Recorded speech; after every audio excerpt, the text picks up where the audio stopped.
You know, another F1 season has come and gone just like that. And yes, it did end in a not so very pretty way.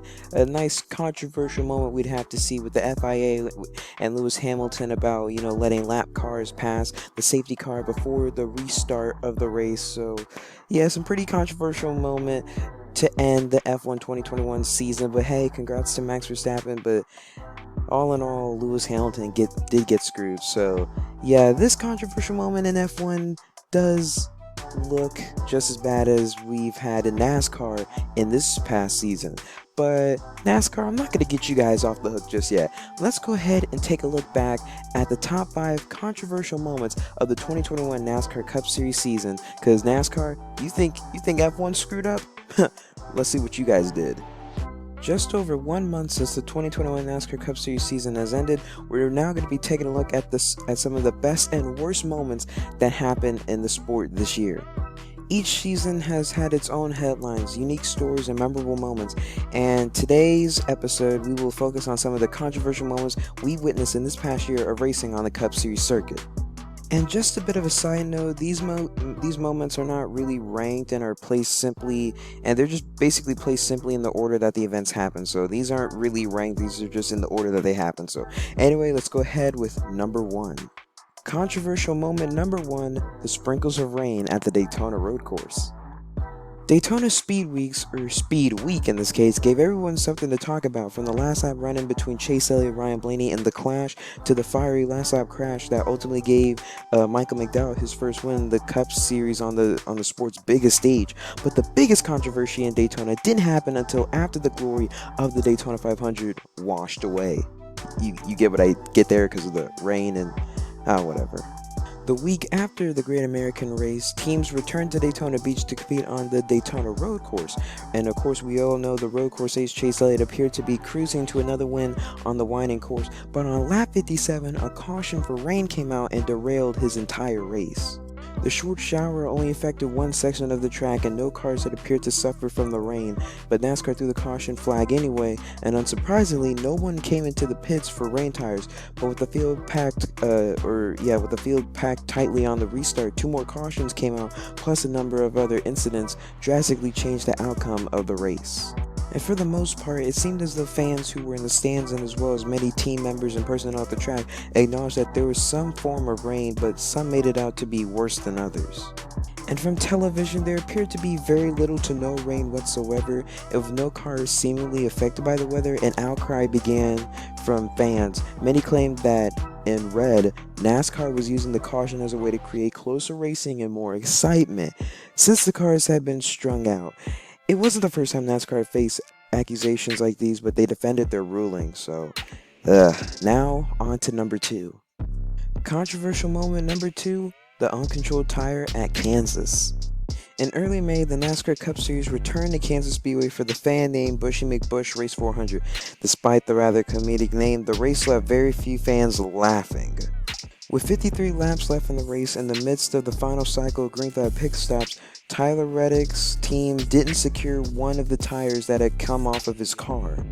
The tire, which was being rolled from the tire carrier to a crew member behind the pit wall, bounced off another tire that had just come off Reddick's car and rolled across pit road and into the infield grass, a few feet off the paved pit road surface, but the tire came to rest in a place where it wasn't posing much of a danger, if any, to anyone on the track or in the pits. Many times in the past, NASCAR had thrown a caution flag for runaway tires in the infield grass, and many fans, as well as crew chiefs, thought that this would be the case here. Chris Buescher's team stayed out of the pits for an extended period of time in an attempt to gain track position. However, NASCAR did not throw the caution flag, giving the impression to teams, fans, and even the Fox Sports broadcast team that the race would remain under green flag conditions. Buescher eventually had to pit for fuel and tires, and once he cycled back into the running order, 15 laps after the rogue tire went into the infield, NASCAR threw the caution flag. Fans were outraged and quickly made their feelings known on social media. Some fans kept it as simple as saying that the race should have stayed green after pit stops, so that NASCAR should have thrown the caution when the tire actually rode off a pit road, but other fans went farther, claiming that NASCAR took advantage of the situation to throw a caution flag and, air quote, force a restart to make the race more exciting. So, Controversial moment number 3, torrential downpours end the inaugural COTA race. Later in May, NASCAR's first trip to Circuit of the Americas was a wet one. Unlike the controversy at the Daytona Road Course, no one could deny the fact that it was raining here. From the very start of the race, teams seemed to just want the Goodyear rain tires. Heck, I was even there in person. After the race began, the rain gradually got heavier and the amount of standing water on the racing surface greatly increased, which led to more water being kicked up by the cars and less visibility for the drivers. On lap 20, lack of visibility became the cause of a caution. A chain reaction crash that involved Harvick, Blaney, Bell, Bubba Wallace, and Ricky Stenhouse Jr. and others happened on the fastest section of the course. The accident didn't seem that bad, but on the restart following the caution, Mark Truex Jr. and Cole Custer were involved in a violent crash in the same high-speed section of the track. NASCAR stopped the race until the rain lightened up, but that only started the cycle again. While there weren't any accidents that topped the Truex-Custer crash, cars began hydroplaning and having other issues around the track. NASCAR threw the caution flag with 14 laps to go as the battle for the lead was shaping up between Elliott and Larson. Elliott, who was the leader at the time, was eventually called the race winner because the event never restarted. NASCAR was criticized for a number of things over the course of the next week.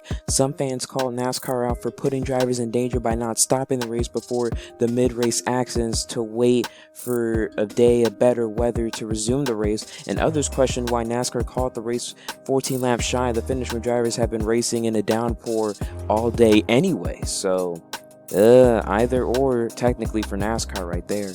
Controversial moment number 4, questionable calls impact New Hampshire race. By the time NASCAR's annual trip to New Hampshire Motor Speedway came around, the sport had already faced backlash for rain-related calls that officials had made. Rain had seemed to threaten a number of races throughout the year, and the Foxwoods Resort Casino 301 was just another one that would be added to that list. The race started under dark, cloudy skies, but also under dry condition.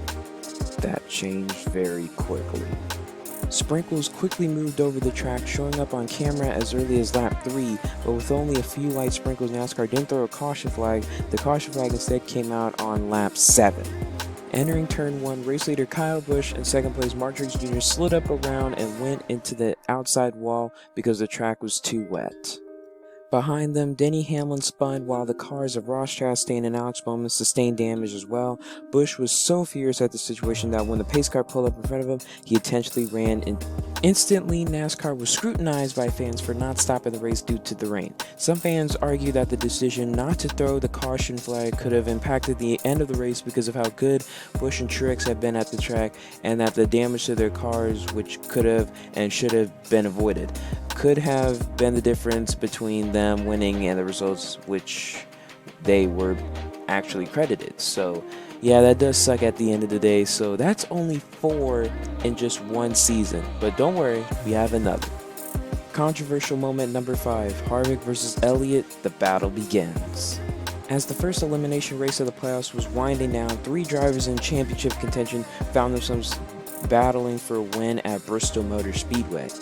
Chase Elliott, who held the lead, was being run down by Kevin Harvick, who had gone nearly 1 full calendar year since his most recent win. Behind the leaders was Kyle Larson, who was lurking just a few car lengths back. In the closing laps, Elliott and Harvick were door-to-door for the lead. Both drivers had already solidified a spot into the round of 12 on points, but that didn't stop them from racing hard, though, through lap traffic. With 35 laps to go, however, Harvick, who was on Elliott's inside, appeared to overdrive the entry to turn 3, and he slid up the track and into the driver's side door of Chase Elliott's number 9. Elliott had a tire go down as a result of the contact, costing him a shot of the race win, but after a quick pit stop under green flag conditions, he retaliated. No longer on the lead lap, Elliott put his car directly in front of Harvick's number 4 after coming off pit road and trading some paint.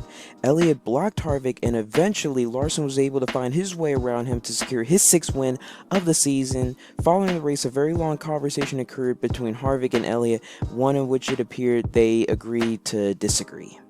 At first, many NASCAR fans began taking sides on the issue, but this evolved into criticism against NASCAR. Some fans believe that Elliott's intentional retaliation caused Harvick the race win, and that NASCAR should penalize him for his actions, which potentially altered the outcome of the race. Others said that the retaliation was justified with the philosophy of, you cost me a win, I cost you one. Ultimately, NASCAR opted not to hand down any penalties for the incidents that took place, which led to further criticism for a short time. But just as things appeared to simmer down, part 2 of the heavyweight battle brought out even more opinions from fans. Oh, some of you guys thought we were done? Oh, no, we are not done. Controversial moment number 5, part 2, Harvick versus Elliott. Elliott's car falls apart.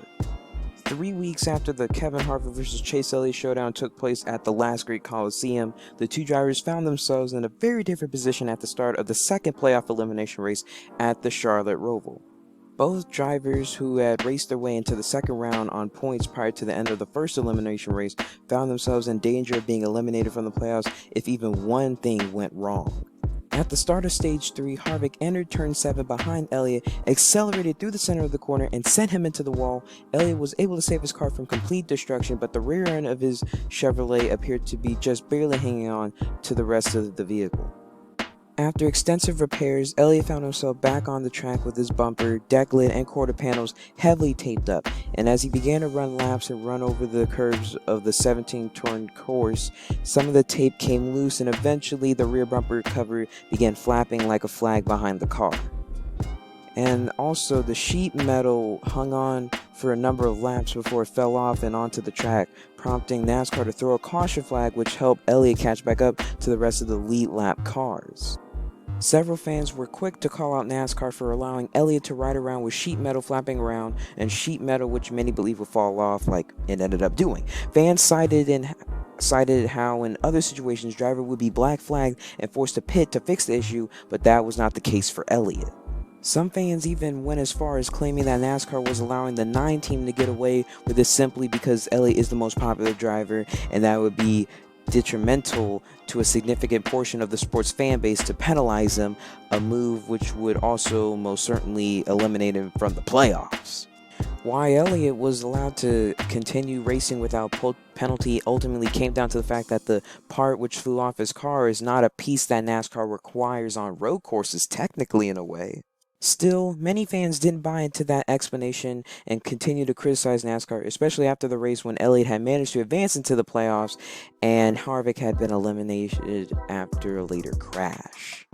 And those are the top 5 most controversial moments of the 2021 NASCAR Cup Series season. I hope you guys enjoyed the video. Please let me know down in the comment section below if you guys like these types of videos that I make. Please let me know because I'm looking to do a bit of more of them into 2022 and stuff. So I would really appreciate if you guys would just let me know. But that's going to do it for today. So guys, thank you guys so much for watching. Please like, comment, share, subscribe. If you want to check out my gaming channel, NASCAR Gaming 48, link to the channel will be in the description. Should be uploading a video pretty soon on that channel. And if you guys want to follow me on Instagram, link will be in the description, and subscribe to this channel. I appreciate those that have already subscribed. It means a lot to me that I'm still continuing YouTube. So that's gonna do it for today. So see you guys in the next video. Have a great rest of your day. This is NASCAR Mode 48. Peace out.